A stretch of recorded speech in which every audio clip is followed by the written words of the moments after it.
Hello subscribers, viewers, WaluTube again. So, kumusta kayo? So, may pag-uusapan na naman tayo uli ngayon sa entertainment. So, related ito sa trademark battle, TVJ versus Tape Inc. So, yun, ayun no, na may napanood pa ako na isang vlogger, isang attorney, nag-comment nga po siya in regards to legality. So, yun nga po, parang tama rin yung sabi niya, kasi itong kasong ito ay talagang risk. So, kung sino yung matalo, siya yung papasan sa maraming problema at maybe maraming kaso na kakaharapin sa in regards to this trademark battle. So kung ano mang resulta, kung saan na pabor ang korte, yun ang panalo. So sinong mananalo, siya yung hawak na sa pangalang Itbulaga. At yung matatalo nga daw, sabi ng isang attorney na vlogger, ay lahat ng kamalasan ay mapapasa kanya. So yun po. So, ang masasabi ko lang naman dito, no, sa legal trademark battle with Tape Inc. Versus TVJ, ang maganda sana natin gawin is huwag natin pangunahan, no, ang IPO at saka korte, no. Mahirap po kasi yung pangunahan natin, masyado tayong excited at baka sa huli, iiyak na naman po tayo at mapapahiya, no. Lalo na itong mga immoral natics na sobrang hilig magpakalat ng fake news, nagmamadali, hindi man lang binabasa yung database o yung information kung saan nakalagay doon na wala pa talagang result. Meaning, ang decision pala ng IPO is initial pala amang at subject for appeal. So, yun po. So, ito kasing mga immoral natics, ang hilig-hilig kasing magpakalat ng mali-maling balita, masyadong excited naman kayo. So, hintay lang, wait lang, no? Wait lang, sabi ko niya, wait lang, wag masyadong excited, no? Kasi gustong-gusto niyo talagang magsara or titigil ang Itbulaga GMA7 para maraming mga mawala ng trabaho. Mga siraulo talaga kayong mga immoral natics kayo. Yun pa man, again, ulitin ko, the truth shall prevail. Hindi truth ng mga immoral natics na puro fake news, which is yung totoo o literal na truth. Kung saan makikita mo naman sa website ng IPO na ang status ng application ni Joey De Leon which is pending, while yung Tape Inc. ang status information doon is approved. So yun po ang basihan, yun yung resibo. Kayo mga immoral natics, kahit anong pinagagawa nyo dyan, wala na kayong magawa sa buhay, para for the views lang kayo, wala kayong pakialam kung sinong masisira, wala kayong pakialam kung sinong matamaan, basta lang kayo makapamera, no? So, kawawa naman yung idol nyo. Kasi pag yung mga idol nyo, yung tatlong idol nyo ang mapasama, okay lang sa inyo kasi sila na pangalan nila ang dala nyo at hindi pangalan nyo, mga immoral natics kayo. So, yun po. Tapos, isa pa dito, nung nakaraan, in-explain na from the management by Tape Inc. na ang Itbulaga ay hindi pwedeng gamitin sa TV5 o yung laging ina-announce ng TV5 na pwede na raw gamitin ang pangalang Itbulaga. Isa din tong TV5 na ito, masyado ring fake news. May pa-attorney pa tong mga kumag na ito.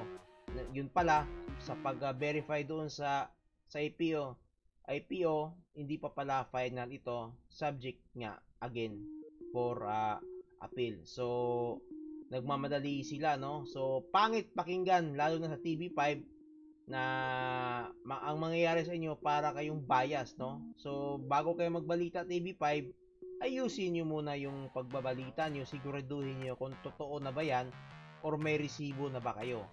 Kasi tinignan namin yung resibo nyo, pending pa ang application versus sa tape na approved pa rin ang status ng trademark status ni Tape Inc.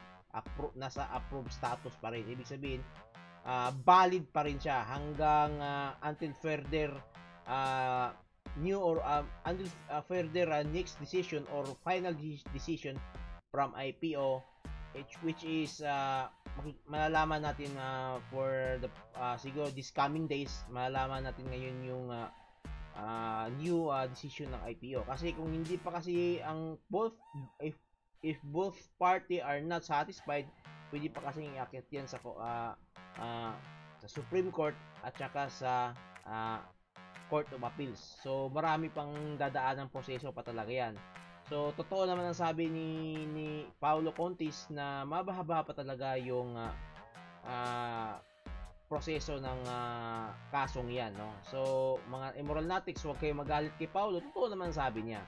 At hindi naman siya nag-atornihan kasi wala naman siyang binanggit doon na hinggil sa kaso. Ang sabi lang niya, mahaba pa ang proseso sa legal battle na yan. Kasi alam naman yan at alam naman natin yan.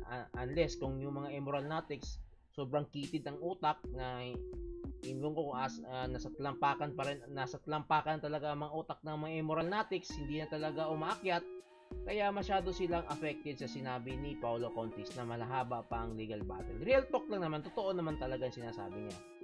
So, kayo mga immoral natics, huwag kayo masyadong panatiko kasi yung parang depensa nyo sa idol nyo is yung parang walang hindi makakatotohanan at saka halatang bias din kayo, no, mga immoral natics, no. So yun po yung gusto niyo ba ng putulin kong sasabihin sa inyo immoral natics? Ang sasabihin ko sa inyo immoral natics, magbago na kayo. Magbago na kayo sa sarili nyo at mahiya kayo sa pangbubuhay sa pamilya, no, na galing sa masama, no. So, yun po mga immoral natics, ha. So, mayroon pa akong narinig na information, ha. Kaya daw hinahabol lalo ng kabila ang pangalang Itbulaga kasi nalulugi na daw. Totoo ba yan, immoral natics? Nalulugi na yung show nyo? Based on my analysis, posible yan. Posible na siguro nalulugi na sila kasi alam naman natin ang covered lang ng TV5 is Luzon. So Luzon is not enough for your show or your program to earn and to survive.